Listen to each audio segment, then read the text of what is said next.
Hello guys, आज आपण बघणार आहोत basic to advance eye makeup day 2। तुम्ही बघू शकता मी कशा पद्धतीने आयब्रो करत आहे। स्केच आयलाइनरनी ड्रॉ करायचा आहे आणि व्यवस्थितरित्या कन्सिलरनी फिल करायचं आहे।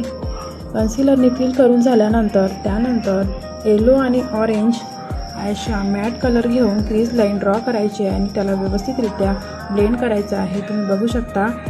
त्यानंतर कन्सिलरनी हाफ कट क्रीज करायचा आहे आणि आयशॅडो पॅकिंग ब्रशनी त्याला ग्रीन आणि पिंक कलर द्यायचा आहे। त्यानंतर इनर कॉर्नरला थोडं गोल्डन शिमर शेड दिलेला आहे आणि प्रॉपर आयलाइनर करून आयलॅशेस बनवून घ्यायचे आहेत आणि ब्रो ब्राउन हायलाइट करायचा आहे। व्हिडिओ आवडला असेल तर नक्की लाईक करा। थँक्यू।